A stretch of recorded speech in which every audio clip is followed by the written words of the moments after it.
Hello everyone. मेरा नाम है Sandeep Das Gupta and welcome to अचीवर्ली। हम लोगों ने एनसीईआरटी क्लास 8 हिस्ट्री कंप्लीट कर लिया है और आज से हम लोग एनसीईआरटी क्लास 8 जियोग्राफी शुरू करने वाले हैं। मैंने क्लास 8 हिस्ट्री का एक सेपरेट प्लेलिस्ट क्रिएट कर दिया है। आपको प्लेलिस्ट का लिंक इस वीडियो के डिस्क्रिप्शन बॉक्स में मिल जाएगा। अगर आपको हिस्ट्री के लेक्चर्स देखने हैं तो वहां से आप देख सकते हैं। मैं पढ़ाते हुए इंपॉर्टेंट पॉइंट्स को स्टार मार्क करता हुआ चलूंगा। तो अगर आप बुक से पढ़ रहे हैं, आप भी उन पॉइंट्स को स्टार मार्क कर लें, या फिर अगर आप नोट्स बना रहे हैं तो अपने नोट्स में उन पॉइंट्स को लिख लें, क्योंकि वहां से क्वेश्चन आने के चांसेस ज्यादा होते हैं। अगर आपको कुछ डाउट हो तो आप मुझसे कमेंट्स में पूछ सकते हैं, या फिर आप मुझसे इंस्टाग्राम पे भी पूछ सकते हैं। इंस्टाग्राम का लिंक आपको इस वीडियो के डिस्क्रिप्शन बॉक्स में मिल जाएगा। एनसीईआरटी के बुक्स को आप एनसीईआरटी के वेबसाइट से फ्री में डाउनलोड कर सकते हैं, तो वहां से आप इस बुक को डाउनलोड कर लें और आज का लेक्चर देखने के बाद एक बार इस चैप्टर को पढ़ लें, जिससे कि आपको और अच्छे से समझ में आ जाएगा। तो चलिए अब आज का लेक्चर शुरू करते हैं। Chapter 1, resources. अध्याय 1, संसाधन। Mona and Raju were helping Amma to clean their house. इस चैप्टर को एक स्टोरी के रूप में शुरू किया गया है। तो मोना और राजू अम्मा की मदद कर रहे थे घर को साफ करने में। मोना और राजू अपना घर साफ करने में अम्मा की मदद कर रहे थे। Look at all these things, clothes, utensils, food grains, Coombs, this bottle of honey, books, each of these has a use, said Mona. Mona बोलती है कि यहाँ जितने भी सामान हैं, कपड़े, बर्तन, अनाज, कंघा, शहद की बोतल, किताबें, इन सबका कुछ ना कुछ यूज है। ये सारी चीजें हमारे लिए उपयोगी हैं। इन सभी चीजों को देखो, कपड़े, बर्तन, अनाज, कंघा, शहद की बोतल, किताबें, इनमें से प्रत्येक उपयोगी हैं। मोना ने कहा। That is why they are important, said Amma. These are resources.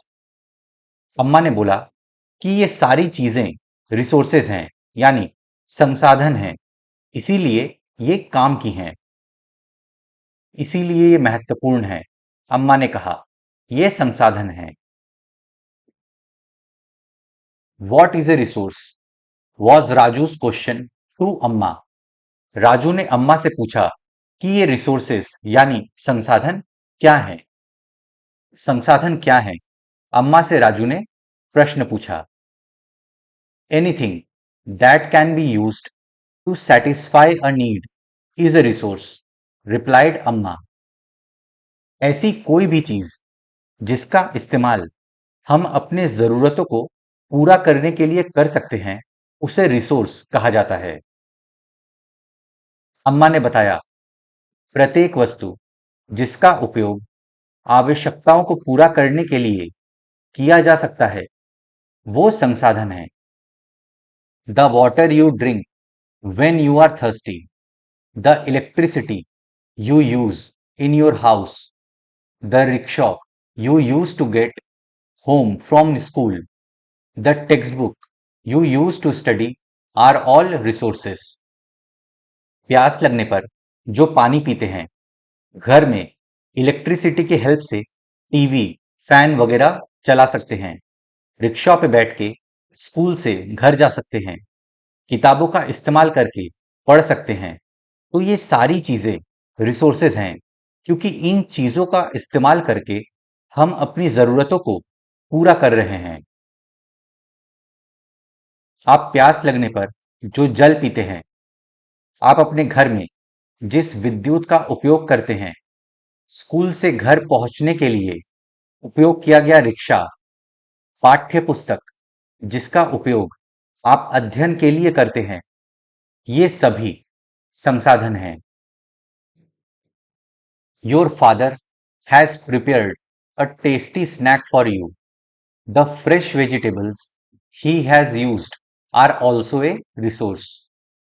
घर में पिताजी, माताजी जो स्नैक्स बनाती हैं, उसमें जो वेजिटेबल यूज हुआ है, वो भी एक संसाधन है। आपके पिता ने आपके लिए नाश्ता तैयार किया है। उन्होंने जिन ताजी सब्जियों का उपयोग किया है वे भी एक संसाधन हैं। Water, electricity, rickshaw, vegetable and text book have something in common.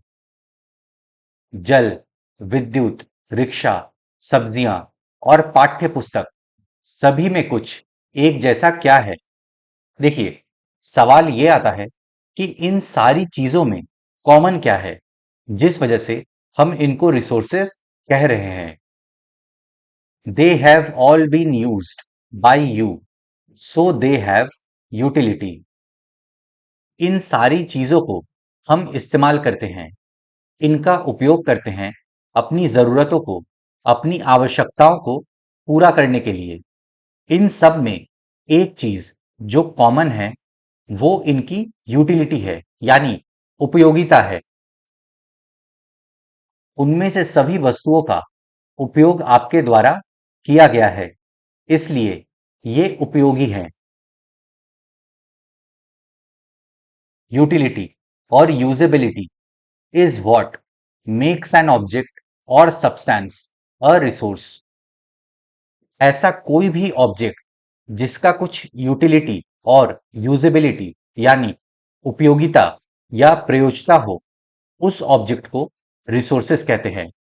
Simple शब्दों में, कोई भी ऐसा ऑब्जेक्ट जिसको आप अपने किसी काम में यूज कर पा रहे हैं वो एक संसाधन है। पेन, पेंसिल से लेकर आपका मोबाइल फोन भी एक रिसोर्स है। एक वस्तु अथवा पदार्थ की उपयोगिता अथवा प्रयोज्यता उसे एक संसाधन बनाती है। How does something become a resource? Raju now wanted to know. Raju ने सवाल पूछा कि कैसे कोई ऑब्जेक्ट संसाधन बनता है। राजू अब जानना चाहता था कि कोई भी वस्तु संसाधन कैसे बनती है। अम्मा told the children that things become resources only when they have a value।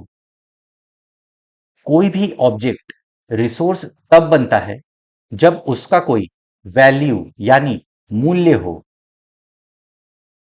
अम्मा ने बच्चों को बताया, वस्तुएं उस समय संसाधन बनती हैं जब उनका कोई मूल्य होता है।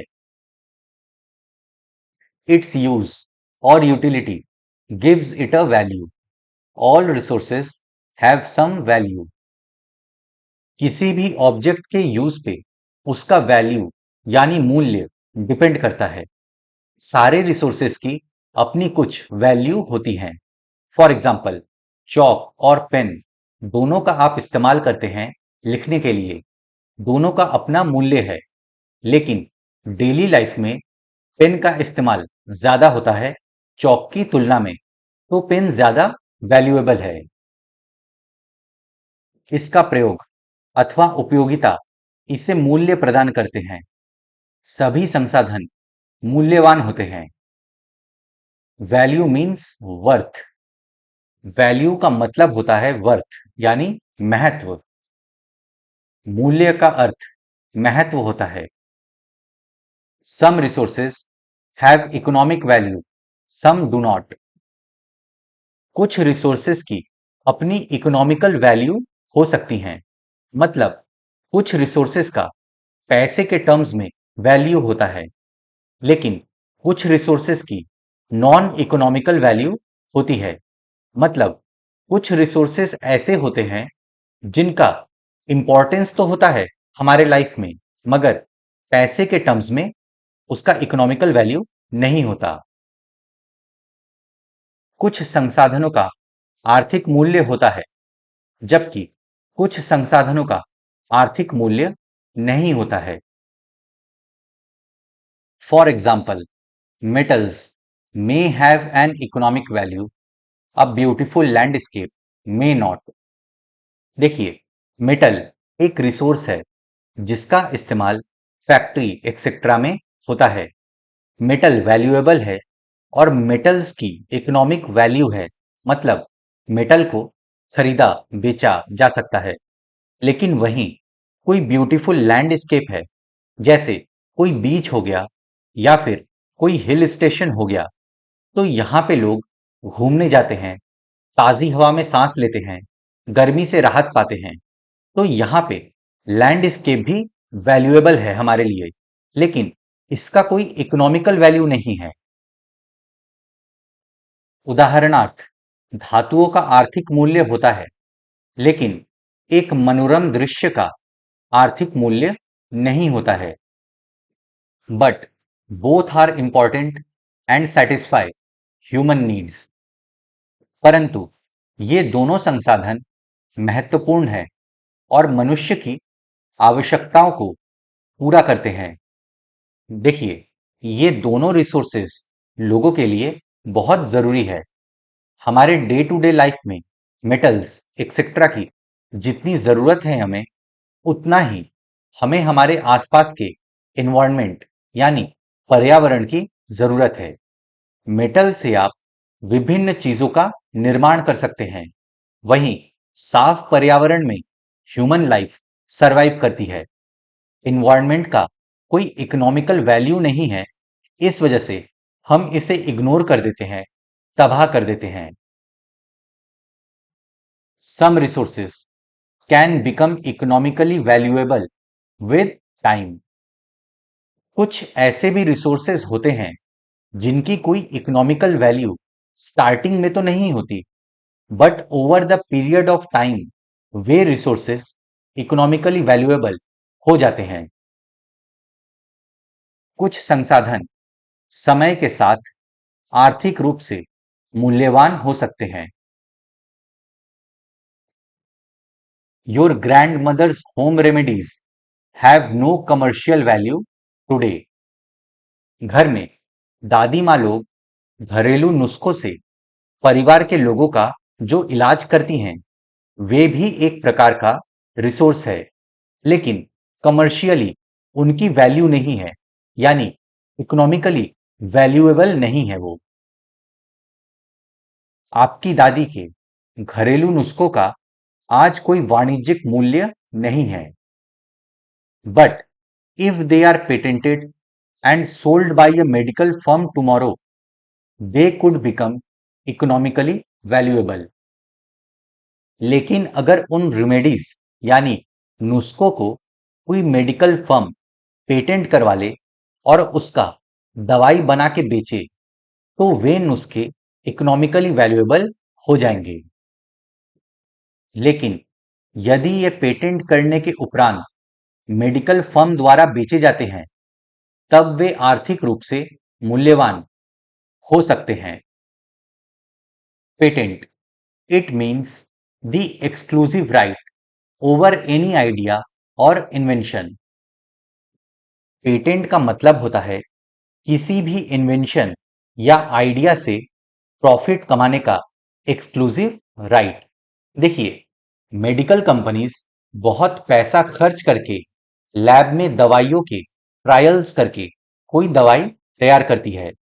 फिर वो कंपनी उसको पेटेंट करवाती है और उस दवाई की कीमत वही कंपनी तय करती है, क्योंकि उसने बहुत पैसा लगाया है दवाई बनाने में। फिर जब पेटेंट का टाइम लिमिट पूरा हो जाता है, तो फिर जेनेरिक दवाइयां बनने लगती हैं। पेटेंट, इसका तात्पर्य किसी विचार अथवा आविष्कार पर एकमात्र अधिकार से है।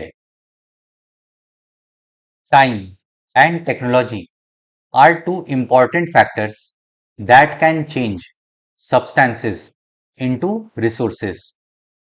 टाइम और टेक्नोलॉजी ऐसी दो चीजें हैं जो कि किसी ऑब्जेक्ट को रिसोर्सेज में कन्वर्ट कर सकती है।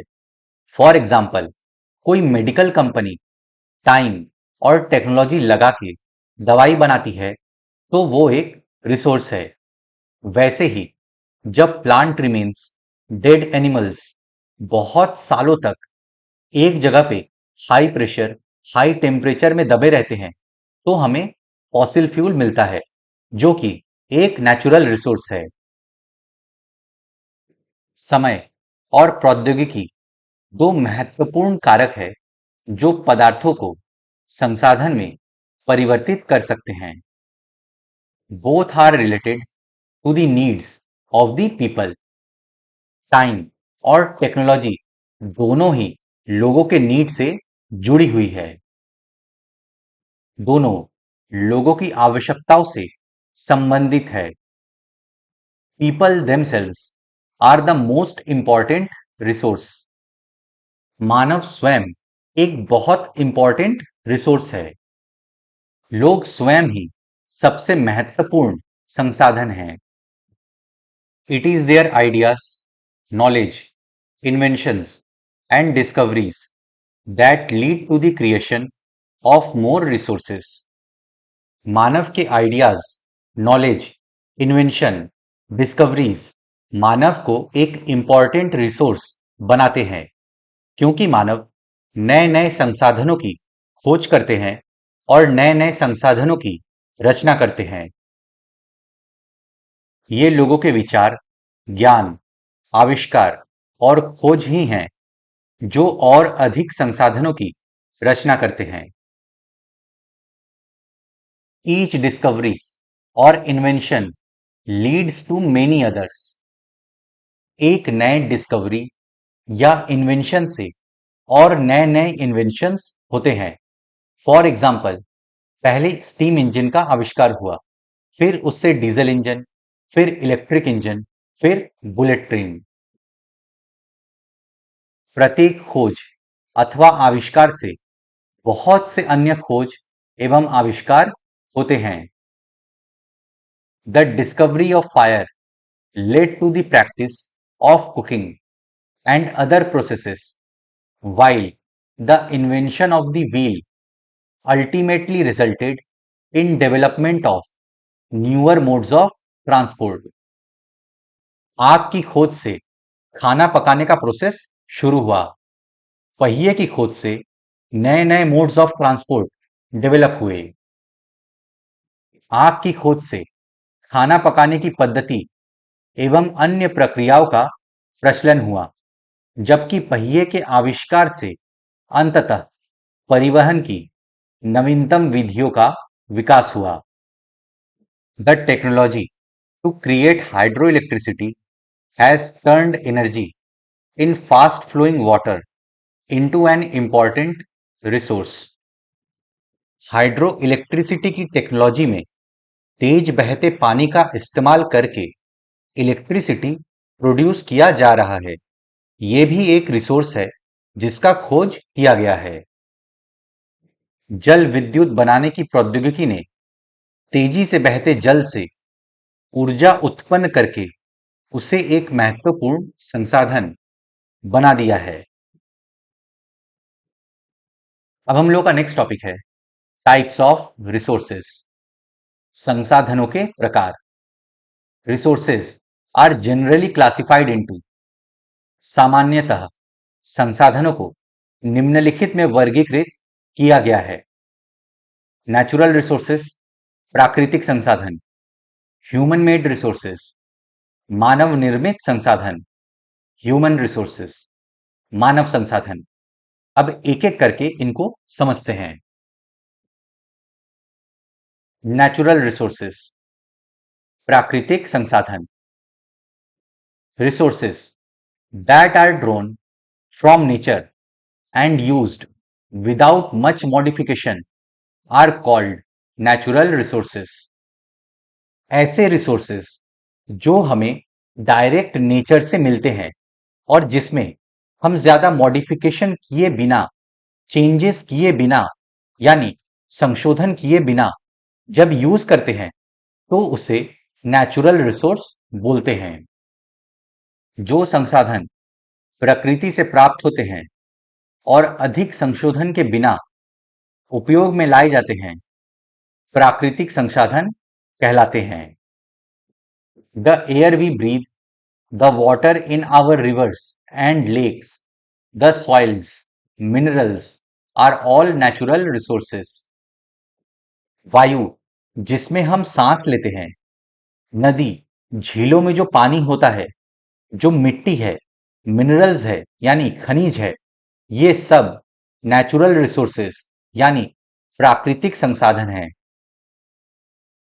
वायु जिसमें हम सांस लेते हैं, हमारी नदियों और झीलों का जल, मृदा और खनिज सभी प्राकृतिक संसाधन हैं। Many of these resources are free gifts of nature and can be used directly. बहुत सारे रिसोर्सेस ऐसे हैं जो कि नेचर से हमें फ्री ऑफ कॉस्ट मिलता है और हम उन्हें डायरेक्टली यूज भी कर सकते हैं। इन संसाधनों में से बहुत से प्रकृति के निशुल्क उपहार हैं और सीधे ही उपयोग में लाए जा सकते हैं। In some cases, tools and technology may be needed to use a natural resource in the best possible way.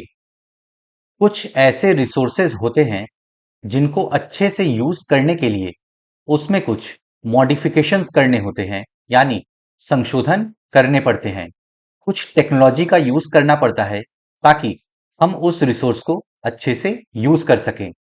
For example, solar energy, wind energy का यूज करके इलेक्ट्रिसिटी को प्रोड्यूस किया जाना। यहां पे हम टेक्नोलॉजी का इस्तेमाल करके इलेक्ट्रिसिटी प्रोड्यूस कर रहे हैं इन नेचुरल रिसोर्सेज से। कुछ परिस्थितियों में प्राकृतिक संसाधन का सबसे अच्छी तरह उपयोग करने के लिए औजारों और प्रौद्योगिकी की आवश्यकता हो सकती है।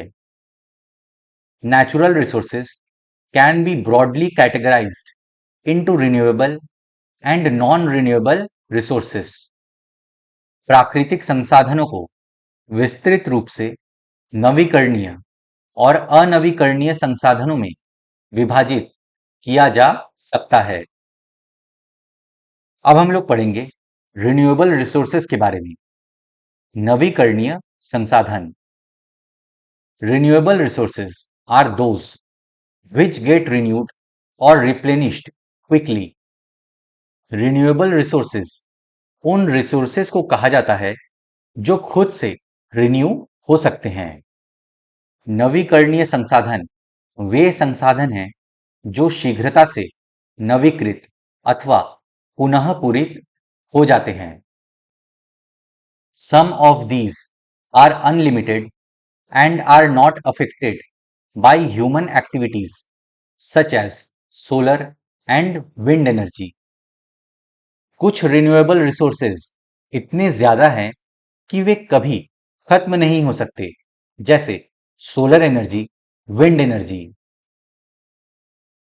इनमें से कुछ असीमित हैं और उन पर मानवीय क्रियाओं का प्रभाव नहीं होता, जैसे सौर और पवन ऊर्जा। Yet, careless use of certain renewable resources like water, soil, and forest can affect their stock. कुछ ऐसे रिसोर्सेज हैं जो रिन्यू हो सकते हैं, पर अगर हम उन रिसोर्सेज को केयरफुली यूज नहीं करेंगे तो वे डिप्लीट हो जाएंगी, उनका स्टॉक खत्म हो जाएगा। For example, water water shortage की प्रॉब्लम है, वाटर पॉल्यूशन हो रहा है। जब हम लोग फॉरेस्ट की बात करते हैं तो फॉरेस्ट में पेड़ काटे जा रहे हैं। फिर सॉइल, पेड़ काटने से सॉइल इरोजन की प्रॉब्लम सामने आ रही है। लेकिन फिर भी कुछ नवीकरणीय संसाधनों जैसे जल, मृदा और वन का लापरवाही से किया गया उपयोग उनके भंडार को प्रभावित कर सकता है। Stock of resource. It is the amount of resources available for use. देखिए, स्टॉक ऑफ रिसोर्स यानी संसाधन का भंडार का मतलब होता है कि यूज करने के लिए, उपयोग करने के लिए संसाधन कितनी मात्रा में उपलब्ध है। संसाधन का भंडार ये उपयोग के लिए संसाधन की उपलब्ध मात्रा है। Water seems to be an unlimited renewable resource. Water एक अनलिमिटेड रिन्यूएबल रिसोर्स है। जल असीमित नवीकरणीय संसाधन प्रतीत होता है, but shortage, and drying up of natural water sources is a major problem in many parts of the world today. फिर भी जल की कमी और प्राकृतिक जल स्रोतों का सूखना आज विश्व के बहुत से भागों में एक बड़ी समस्या है। नॉन रिन्यूएबल रिसोर्सेस, अनवीकरणीय संसाधन। Non renewable resources are those which have a limited stock. Non renewable resources वैसे रिसोर्सेज हैं जिनका स्टॉक यानी भंडार लिमिटेड है। अनवीकरणीय संसाधन वे संसाधन हैं जिनका भंडार सीमित है। Once the stocks are exhausted, it may take thousands of years to be renewed or replenished. Non renewable resources के स्टॉक अगर एक बार खत्म हो जाएं तो हजारों साल लग जाते हैं रिन्यू होने में। भंडार के एक बार समाप्त होने के बाद उनके नवीकृत अथवा पुनः पूरित होने में हजारों वर्ष लग सकते हैं। Since this period is much more than human lifespans, such resources are considered non-renewable. अगर हम एक ह्यूमन का लाइफ स्पैन 80 साल तक मान के चलें, वहीं ये रिसोर्सेज रिन्यू होने में हजारों साल का समय ले रहे हैं, इसीलिए इन्हें नॉन रिन्यूएबल रिसोर्सेज कहते हैं। ये अवधि मानव जीवन की अवधि से बहुत अधिक है। इस प्रकार के संसाधन अनवीकरणीय कहलाते हैं। Coal, petroleum and natural gas are some examples. कोयला, पेट्रोलियम तथा प्राकृतिक गैस इसके कुछ उदाहरण हैं। The distribution of natural resources depends upon number of physical factors like terrain, climate and altitude. इन नेचुरल रिसोर्सेस का डिस्ट्रीब्यूशन यानी वितरण अलग अलग जगहों पे अलग अलग होता है। ये नेचुरल रिसोर्सेस किस जगह पे कितना अवेलेबल है ये डिपेंड करेगा वहां के फिजिकल फैक्टर्स पे, जैसे वहां का क्लाइमेट कैसा है, टेरेन कैसा है, एल्टीट्यूड कितनी है। प्राकृतिक संसाधनों का वितरण भूभाग, जलवायु, ऊंचाई जैसे अनेक भौतिक कारकों पर निर्भर करता है। The distribution of resources is unequal because these factors differ so much over the earth. Resources का डिस्ट्रीब्यूशन अलग अलग जगह पे अलग अलग इसलिए होता है क्योंकि फिजिकल फैक्टर्स अलग अलग जगहों के अलग अलग होते हैं। पृथ्वी पर इन कारकों में विभिन्नता होने के कारण संसाधनों का वितरण असमान है। अब हम लोग का नेक्स्ट टॉपिक है ह्यूमन मेड रिसोर्सेस, मानव निर्मित संसाधन। Sometimes natural substances become resources only when their original form has been changed. कोई सब्सटेंस तभी रिसोर्स बन पाता है जब उसमें कुछ मॉडिफिकेशन किया जाए, चेंजेस किए जाएं। कभी कभी प्राकृतिक पदार्थ तब संसाधन बन जाते हैं जब उनका मूल रूप बदल दिया जाता है।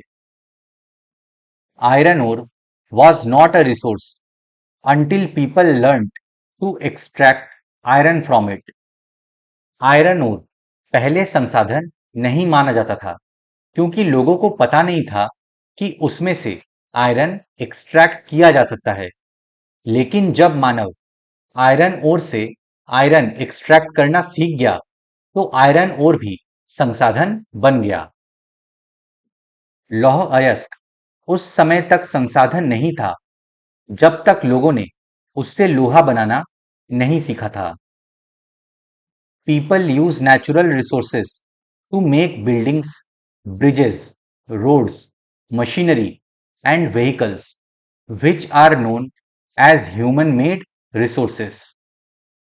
मानव जब नेचुरल रिसोर्सेस का इस्तेमाल करके बिल्डिंग्स, ब्रिजेस, मशीन्स, व्हीकल बनाता है, तो इन्हीं को ह्यूमन मेड रिसोर्स यानी मानव निर्मित संसाधन कहते हैं।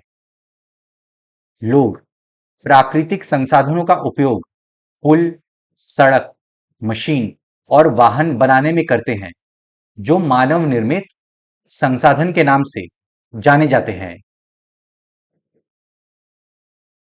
Technology is also a human made resource. Technology भी एक ह्यूमन मेड रिसोर्स है, क्योंकि टेक्नोलॉजी की मदद से ही मानव solar energy, wind energy etcetera से इलेक्ट्रिसिटी प्रोड्यूस कर पा रहा है। प्रौद्योगिकी भी एक मानव निर्मित संसाधन है। Technology it is the application of latest knowledge and skill in doing or making things. Latest knowledge और स्किल का यूज करके अगर नई चीजें बनाई जाए तो उसे टेक्नोलॉजी कहते हैं। प्रौद्योगिकी किसी कौशल करने अथवा वस्तु बनाने में नवीनतम ज्ञान का अनुप्रयोग प्रौद्योगिकी है। So people like us use natural resource to make human made resources. हम जैसे लोग ही नेचुरल रिसोर्सेस का इस्तेमाल करके ह्यूमन मेड रिसोर्स बनाते हैं। इसलिए हम जैसे लोग प्राकृतिक संसाधनों का उपयोग करके मानव निर्मित संसाधन बनाते हैं। अब हम लोग का नेक्स्ट टॉपिक है ह्यूमन रिसोर्सेस, मानव संसाधन। People can make the best use of nature to create more resources when they have the knowledge, skill, and the technology to do so. That is why human beings are a special resource. मानव के पास knowledge है, skill है, technology है, इसलिए मानव natural objects को resources में बदल सकते हैं। इसलिए मानव खुद एक संसाधन है, रिसोर्स है। लोग और अधिक संसाधन बनाने के लिए प्रकृति का सबसे अच्छा उपयोग तभी कर सकते हैं जब उनके पास ऐसा करने का ज्ञान, कौशल तथा प्रौद्योगिकी उपलब्ध हो। इसलिए मनुष्य एक विशिष्ट प्रकार का संसाधन है। पीपल आर ह्यूमन रिसोर्सेस, इसीलिए लोगों को मानव संसाधन कहा जाता है। अतः लोग मानव संसाधन हैं। Education and health help in making people a valuable resource. Education और हेल्थ मानव को वैल्यूएबल रिसोर्स बनने में मदद करते हैं। अगर शिक्षा नहीं मिली और अगर स्वास्थ्य अच्छा नहीं हुआ तो मानव के पास स्किल और नॉलेज नहीं होगा। इस वजह से एजुकेशन और हेल्थ दोनों इंपॉर्टेंट है। शिक्षा और स्वास्थ्य लोगों को बहुमूल्य संसाधन बनाने में मदद करते हैं। Improving the quality of people's skill so that they are able to create more resources is known as human resource development. जब लोगों के स्किल्स को बेहतर किया जाता है ताकि वे और नए रिसोर्सेस को क्रिएट कर सके, उसे ह्यूमन रिसोर्स डेवलपमेंट यानी मानव संसाधन विकास कहते हैं। अधिक संसाधनों के निर्माण में समर्थ होने के लिए लोगों के कौशल में सुधार करना मानव संसाधन विकास कहलाता है। Humans are interdependent on each other. मानव एक दूसरे पर निर्भर करता है। मनुष्य एक दूसरे पर निर्भर है। Farmers provide food grains for everyone. किसान सभी के लिए अनाज उगाते हैं। किसान सभी के लिए अन्न उपजाते हैं। Scientists suggest various means to combat problems related to agriculture and improve farm production. अगर किसी अनाज में कीड़ा लग गया हो तो साइंटिस्ट उन प्रॉब्लम्स से छुटकारा पाने के लिए तरीके बताते हैं। फसल अच्छी तैयार हो उसके लिए भी नए नए मेथड्स बताते हैं, तो लोग एक दूसरे पर निर्भर करते हैं। वैज्ञानिक कृषि से जुड़ी विभिन्न समस्याओं और अन्न उत्पादन बढ़ाने के उपाय खोजते हैं। ह्यूमन रिसोर्स, मानव संसाधन। Human resource refers to the number, quantity and abilities, mental and physical, of the people. जब हम ह्यूमन रिसोर्स की बात करते हैं तब उसका मतलब होता है लोगों की क्वांटिटी यानी संख्या और उनकी फिजिकल और मेंटल एबिलिटी। मानव संसाधन से तात्पर्य लोगों की संख्या और योग्यता से है, और योग्यता मतलब मानसिक तथा शारीरिक।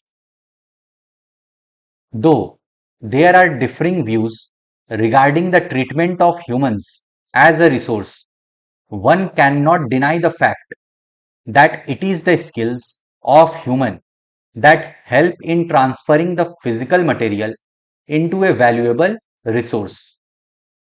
ह्यूमन को एज अ रिसोर्स मानने के ऊपर अलग अलग लोगों के अलग अलग ओपिनियन है, लेकिन हम इस बात से इनकार नहीं कर सकते कि मानव अपने स्किल्स का, नॉलेज का, टेक्नोलॉजी का इस्तेमाल करके फिजिकल सब्सटेंसेस को रिसोर्सेज में तब्दील कर सकता है।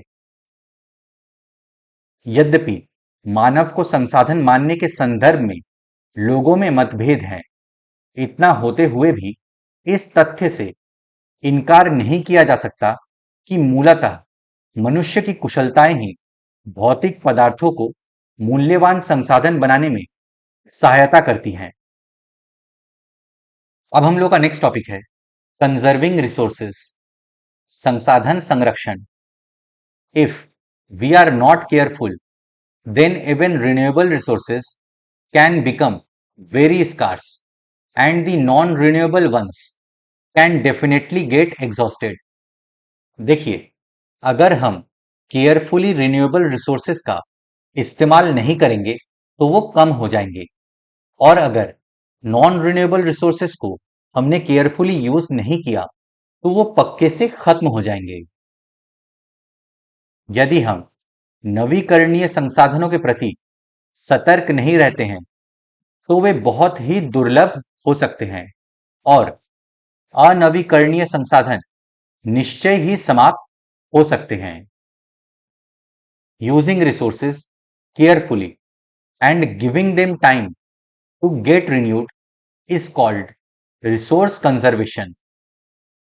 संसाधनों को केयरफुली यूज करना और उन्हें वापस से रिन्यू होने के लिए टाइम देना, इसे ही रिसोर्स कंजर्वेशन कहते हैं। संसाधनों का सतर्कतापूर्वक उपयोग करना और उन्हें नवीकरण के लिए समय देना संसाधन संरक्षण कहलाता है। इस पॉइंट को आप स्टार मार्क कर लीजिए क्योंकि ये आपसे पूछा जा सकता है। Balancing the need to use resources and also conserve them for the future is called sustainable development. Resources को यूज करना और उसे फ्यूचर जेनरेशन के लिए बचा के भी रखना, ये जो बैलेंस है इसे ही सस्टेनेबल डेवलपमेंट यानी सतत पोषणीय विकास कहते हैं। संसाधनों का उपयोग करने की आवश्यकता और भविष्य के लिए उनके संरक्षण में संतुलन बनाए रखना सतत पोषणीय विकास कहलाता है। Sustainable development, carefully utilizing resources so that besides meeting the requirements of the present also takes care of future generations. Resources को बैलेंस्ड वे में यूज करना और केयरफुली यूज करना ताकि प्रेजेंट जेनरेशन की जरूरतें पूरी हो सकें और फ्यूचर जनरेशन की जरूरतों का भी ख्याल रखा जाए और उनकी भी जरूरतें पूरी हो सके, इसे ही सस्टेनेबल डेवलपमेंट कहते हैं। सतत पोषणीय विकास, संसाधनों का सावधानी पूर्वक उपयोग ताकि न केवल वर्तमान पीढ़ियों की अपितु भावी पीढ़ियों की आवश्यकताएं भी पूरी होती रहें। There are many ways of conserving resources. Resources को कंजर्व करने के बहुत सारे तरीके होते हैं। संसाधनों के संरक्षण के अनेक तरीके हैं। Each person can contribute by reducing consumption, recycling and reusing thing. प्रत्येक व्यक्ति रिसोर्सेस को कंजर्व करने में कंट्रीब्यूट कर सकता है। फॉर एग्जाम्पल, कंजम्पशन को कम करके, जैसे कमरे में आप नहीं रह रहे हैं तो फैन वगैरह बंद कर दीजिए, तो इलेक्ट्रिसिटी कंजम्पशन कम हो जाएगा। दूसरा है चीजों को रिसाइकल करके, और तीसरा चीजों को रीयूज करके, जैसे प्लास्टिक बैग्स के जगह कपड़ों के बैग्स का इस्तेमाल करना। प्रत्येक व्यक्ति उपभोग को कम करके वस्तुओं के पुनः चक्रण और पुनः उपयोग द्वारा योगदान दे सकता है। Ultimately it makes a difference because all our lives are linked. अगर प्रत्येक व्यक्ति ऐसा करता है तो फायदा हम सभी को होगा, क्योंकि हम सबकी जिंदगी आपस में जुड़ी हुई है। अंततः ये एक विभिन्नता बनाता है, क्योंकि सभी जीवन एक दूसरे से जुड़े हैं। That evening the children and their friends made packets and shopping bags out of old newspapers, discarded clothes and baskets from bamboo sticks. उस शाम बच्चों और उनके मित्रों ने पुराने समाचार पत्रों, व्यर्थ वस्त्रों तथा बांस की डंडियों से लिफाफे और खरीदारी के लिए थैले बनाए। The future of our planet and its people is linked with our ability to maintain and preserve the life support system that nature provides। हमारे प्लैनेट का और हमारे प्लैनेट पे रहने वाले लोगों का फ्यूचर इस बात पे डिपेंड करता है कि कैसे हम सब नेचुरल रिसोर्सेस का इस्तेमाल करते हैं। हमारे आसपास जो पेड़ पौधे हैं, जो एनवायरनमेंट है, उसको हमें कंजर्व करके रखना पड़ेगा, हमारे जनरेशन के लिए और हमारे फ्यूचर जनरेशन के लिए। हमारी पृथ्वी और इस पर निवास करने वाले लोगों का भविष्य पेड़ पौधों और परितंत्र की सुरक्षा और संरक्षण से जुड़ा है। Therefore, it is our duty to ensure that। अब ये सुनिश्चित करना हमारा कर्तव्य हो जाता है कि all uses of renewable resources are sustainable। जितने भी रिन्यूएबल रिसोर्सेज हैं उनको हम केयरफुली बैलेंस्ड वे में यूज करें ताकि वो सस्टेनेबल रहें। सभी नवीकरणीय संसाधनों के उपयोग सतत पोषणीय है। The diversity of life on the earth is conserved. पृथ्वी पर जो डाइवर्सिटी है, जो विविधता है, उसे कंजर्व किया जाए। पृथ्वी पर जीवन की विविधता संरक्षित की जाए। The damage to natural environmental system is minimized. Natural environment को डेवलपमेंट के नाम पे जो डैमेज किया जाता है उसे कम किया जाए। प्राकृतिक पर्यावरणीय तंत्र की हानि को कम से कम किया जाए। Some principles of sustainable development. सतत पोषणीय विकास के कुछ सिद्धांत। Respect and care for all forms of life. हमें सारे लाइफ फॉर्म्स की, फॉर एग्जाम्पल मानव, पेड़ पौधे, पशु एक्सेट्रा की रिस्पेक्ट करनी चाहिए और उनका केयर करना चाहिए। जीवन के सभी रूपों का आदर और देखभाल करना चाहिए। improve the quality of human life. Human life की क्वालिटी को इंप्रूव करना चाहिए, जो बेसिक नीड्स हैं उनको पूरा करना चाहिए, जैसे रहने के लिए साफ जगह, पीने के लिए साफ पानी, बेसिक एजुकेशन मिलनी चाहिए। मानव जीवन की गुणवत्ता को बढ़ाना, conserve the earth's vitality and diversity, earth की वाइटलिटी और डाइवर्सिटी को कंजर्व करना चाहिए। पृथ्वी की जीवन शक्ति और विविधता का संरक्षण करना, minimize the depletion of natural resources, natural resources के डिप्लीशन को कम करना चाहिए। प्राकृतिक संसाधनों के ह्रास को कम से कम करना, change personal attitude and practices towards the environment, environment के प्रति जो हमारा एटीट्यूड है उसे चेंज करना चाहिए। एनवायरनमेंट की हमें केयर करनी चाहिए, कंजर्व करना चाहिए। पर्यावरण के प्रति व्यक्तिगत व्यवहार और अभ्यास में परिवर्तन, enable communities to care for their own environment, communities को इतना योग्य बनाना चाहिए ताकि वे अपने आसपास के पर्यावरण की देखभाल कर सकें। समुदायों को अपने पर्यावरण की देखभाल करने योग्य बनाना।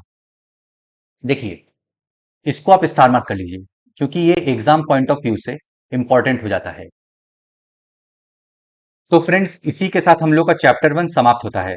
मैं आशा करता हूं कि आपको सब कुछ समझ में आ गया होगा। अगर आपको फिर भी कुछ डाउट है तो आप मुझसे कमेंट्स में पूछ सकते हैं या फिर इंस्टाग्राम पे पूछ सकते हैं। अपने फ्रेंड्स के साथ इस वीडियो को शेयर करें। वीडियो पसंद आए तो लाइक करें, चैनल को सब्सक्राइब करें। मैं मिलता हूं आपसे नेक्स्ट लेक्चर में। Good day to everyone. जय हिंद।